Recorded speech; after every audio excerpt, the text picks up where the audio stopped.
Hey everyone, Phobos here, coming at you with a discussion video this time. I know we haven't done one of these in a while, but recent circumstances pretty much require us to do one now because if you've been following the beta or the PoE subreddit for the past, I don't know, 12 hours or so, Beta Wave 4 has just recently been released, and it's brought with it quite a bit of controversy. A lot of changes being made, and yeah, I'm not really sure where to begin dissecting like this. I don't know what you would even call it. I guess it's just kind of like a clump of mental illness. But um, I guess we can start with the charge nerfs, right? So in case you're out of the loop, frenzy charges can no longer be used by builds that aren't using attacks, basically. Power charges were buffed, which is kind of nice. Or they're buffed to at least some degree. They're nerfed from 50% crit to 30, but they give 4% more spell damage per charge. So I think you can probably do some fun stuff there. I'm going to have to look into it a bit more, but I see that probably overall as being a pretty solid buff. But the frenzy charges, so obviously, um, the first thing people see when they look at this is okay, just like a straight nerf to caster builds that are able to make use of the frenzy charges, and that's true. But what I'm really glad the community seemed to pick up on right away is the how this is going to hurt like build diversity, and this is somewhat of a small step in the wrong direction, but it's just one of those things that you're kind of afraid for the future, right? Because to me, frenzy charges being able to be used with spells wasn't really a game-breaking mechanic, right, in itself. And there's a lot of cool things you can do, and in some cases you're sacrificing a bit of maybe clear speed to generate these charges or whatever for more damage in certain areas. So it's also not like there's just a complete lack of trade-off. I guess you could say if you're like running in a party and you have like somebody who's able to generate charges for you or something, maybe it's a bit powerful, but you know, this was just a really good way of combining certain mechanics in the game, I thought, in fun ways to get a little bit of extra damage out of your character. And now it's just gone, and it seems like we're heading into a more homogenized direction. And I really don't like that because it just makes the game less fun, right? And so a lot of people on the forums have been picking out this diversity change, right? They've been quick to note that how this could have negative implications. But I just wanted to point out a bit further that this game, in my opinion at least, is pretty much built on build diversity, and that's the crux of the issue, right? So if this was a game that was built like Diablo 3, for example, changes like this wouldn't really be as bad, in my opinion, because the game is more combat centric, right? So if there's a little bit tighter restriction on how the builds can be formed in a game like Diablo 3, is it really going to affect the bottom line? You know, is it really going to affect why people want to play the game? Probably that's driving the game, right? But in PoE, and I love PoE. I've spent a lot of money on this game. I've spent a lot of time on this game. This is kind of like the only ARPG that I play now. I just don't really like the other RPGs because they're not as in depth uh, as PoE. But one of the things that creates that depth, right, is the ability to create a lot of different builds. And when you start taking that away, you really start chipping away at like one of the only things that the game is really good at in terms of being above its peers, right? Because obviously the game doesn't have awful combat, you know what I mean? But it's not as doesn't have as great of combat as a game like Diablo 3. It doesn't have. I don't think it's even like top three in terms of ARPG combat, especially with a lot of new ARPGs coming out there that are like almost like Kingdom Hearts style control. You know, like so there's a lot of games that have better combat in this genre than PoE. And PoE's main selling point is creating cool builds, in my opinion, and having just a really in-depth mechanic system. And then obviously people who are doing the game, who are playing the game to be competitive and racing, you know, there's that aspect of it. But a lot of that is built off of the build diversity, right? The challenge in that type of stuff. So yeah, the real issue is that you're taking away from the core pillar of the game. That's my problem. So it seems like they're maybe losing track of like what got them such a great following in the first place, and kind of what the game is built off of, right? And this is going to lead me a bit into my next point. I want to actually talk about the assassin first, though, um, just to kind of get the big changes out of the way. So the assassin, in my opinion, just got completely gutted. At first, I seen just the crit half of the nerf, and I was like, okay, that's pretty bad, kind of, but not necessarily like it's not like nobody's gonna play assassin. And then I seen the other side of the tree with the toxic delivery, and now assassin is just, I can't see why you would ever use it, basically, because first of all, poison and bleed are already in a pretty bad place, in my opinion, from what I've seen. Like I mean, I know we have my boy Quarl out there. Is that how you say it? Yeah, he's got this like dank ass bleed build that's like super tanky, right, and does like over a million DPS to Shaper. Uh, he hasn't quite shown it to us yet, I don't think. You know, still waiting on that one. But so I guess there's that build out there. But you know, other than that build, where are all these great poison builds, right? And then we're getting this super huge nerf to poison on top of it, like through the assassin, and then the normal crit part of the assassin's getting nerfed, and then the other branch of the assassin was always basically worthless anyway. So it's, yeah, I just don't understand why anybody would play assassin now. And you know, I wanted to talk a little bit about nerfs and stuff since we're on the topic of nerfs, but nerfs in general I think are fine. Um, but the problem with these nerfs, and in some ways, right, nerfs can even increase build diversity in a meta sense, right? Because, like, say nerfing something like Vol Spark, right? If Vol Spark is the predominant clear speed build and it's just so good, you can get so much more XP per hour by doing Vol Spark. It obviously lessens the probability that people are going to pick other builds, right? So if you nerf something like Vol Spark, you're indirectly sort of buffing other builds relative to it, and you're making them quote unquote more viable. You know, people have more ways to play the game, and they still feel like they're playing somewhat efficiently. So in that sense, nerfs can be good. But the problem I have with nerfs like this, and I feel like WoW has this issue too when they do a lot of nerfs, is that they're just nerfing something so far into the ground that there's really like no reason to use it. Like this is very reminiscent of the Ascendant nerfs, where like Ascendant went from being the best thing when it first came out to just complete and absolute dog shit in the next patches, and it was pretty much just used with Essence Strain, right? That was like the main build for Ascendant after that, and it was relegated to only that. So in this case, we're just nerfing build diversity again by like, it's like, why would you ever play Assassin? You know, it's kind of like what's going on here. So yeah, I just don't understand huge, sweeping, massive nerfs like this. And I feel like this is a very common thing in the video game industry with like even like League of Legends, WoW. The only game I think I played where they didn't do these sweeping nerfs, at least during the original game, was StarCraft 2, and during Wings of Liberty. I thought the balance during that game, you could say that the balance was off, but at least when they were adjusting the balance, it was very incremental.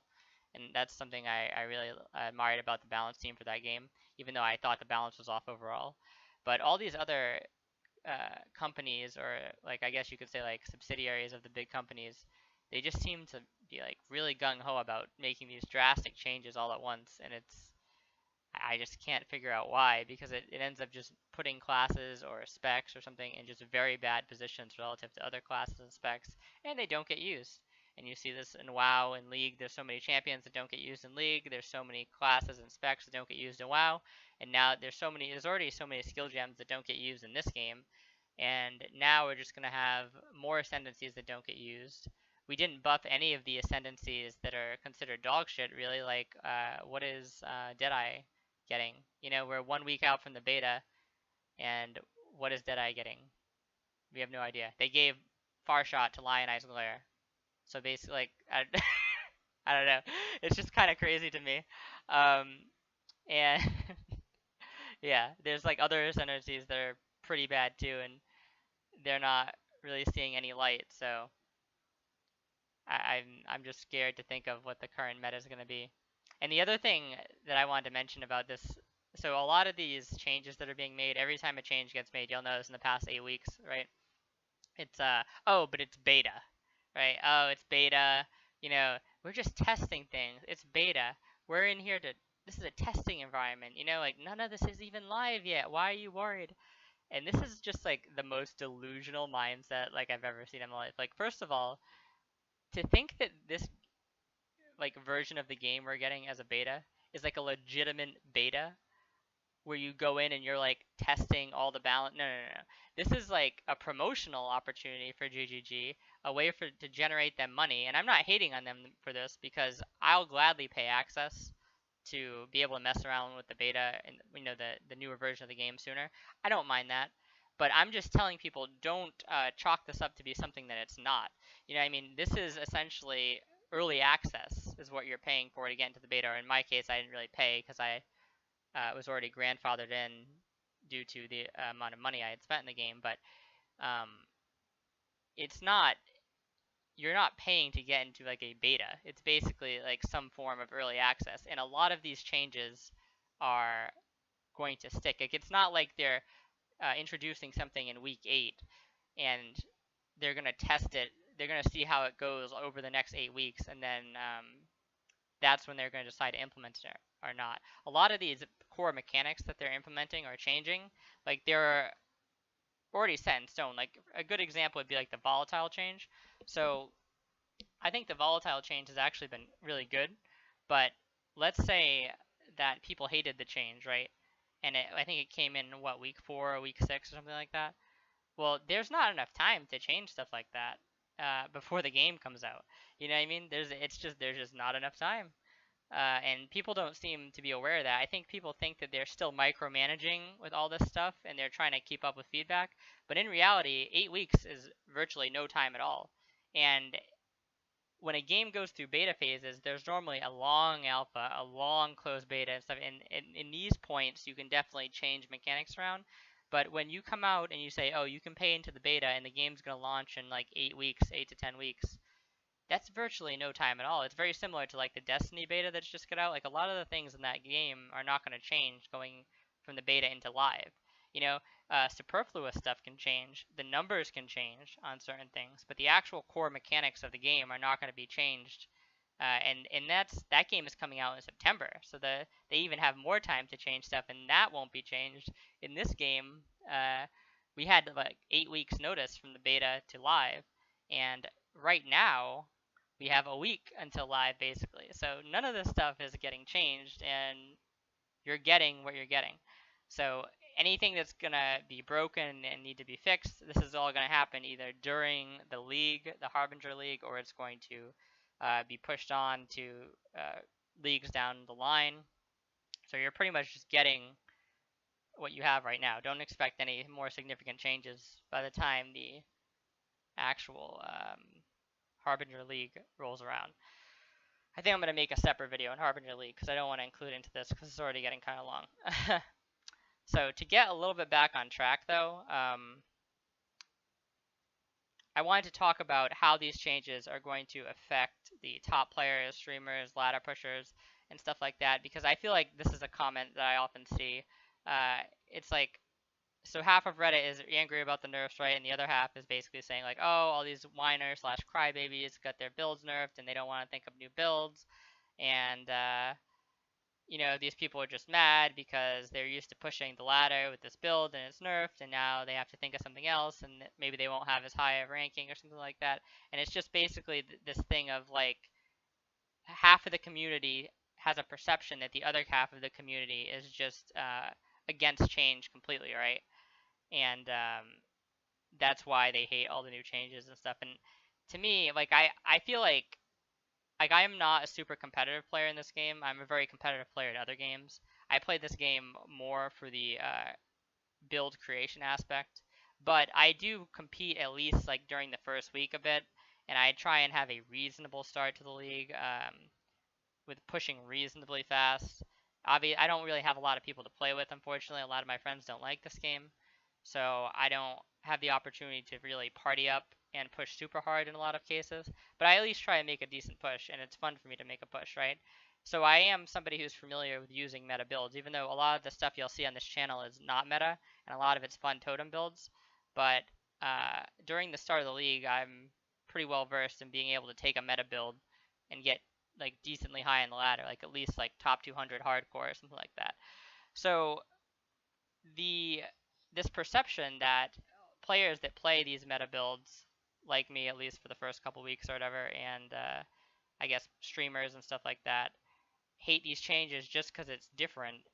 I don't think people understand that streamers and people who are pushing ladder like Havoc and Ziz and stuff, like they I don't really don't care from that aspect that they have to change their build, right? Because they're just gonna do whatever is strongest anyways. Like there's always gonna be a meta, and they are always going to figure that out beforehand, and they are always going to implement it in the race and be as efficient as possible.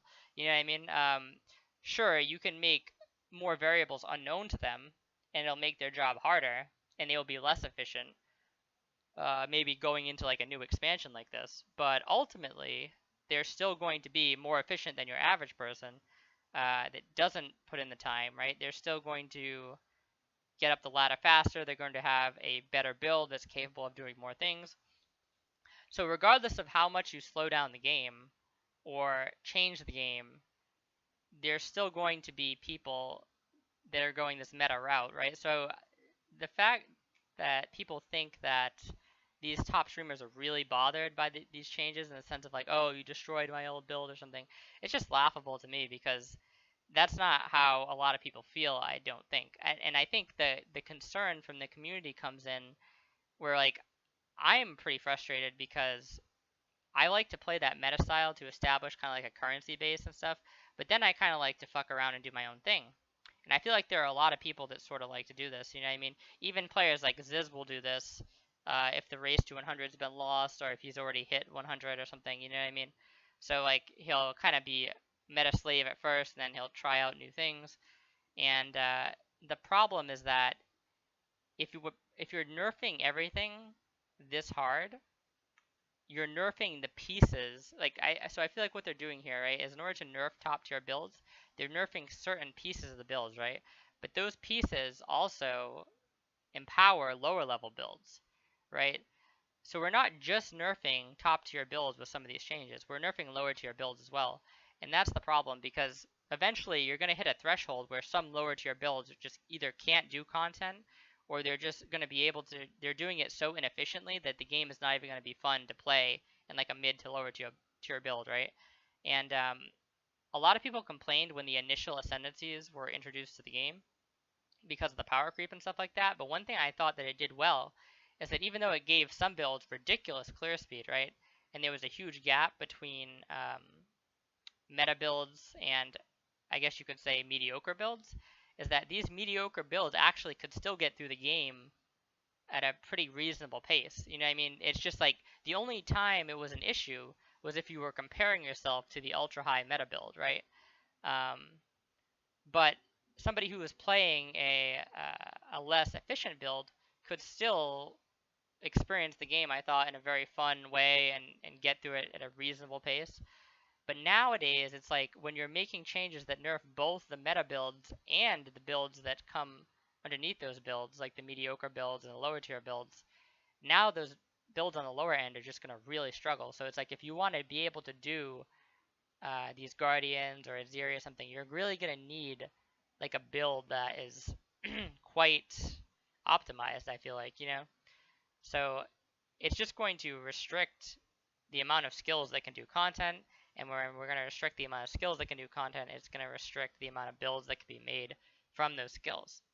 So I think that's really the main problem. It's not, people aren't really worried about, oh, my poison barrage build like no longer works. Oh gosh, what am I going to do in the new beta? Because there is always going to be something best to do, you know? And it's not that hard in this game based on the information we get from GGG to kind of make an informed decision on what might be good in the next league. So I just think that fear is completely overblown. I think that's something that a lot of the community doesn't seem to understand, or at least half of the community or whatever.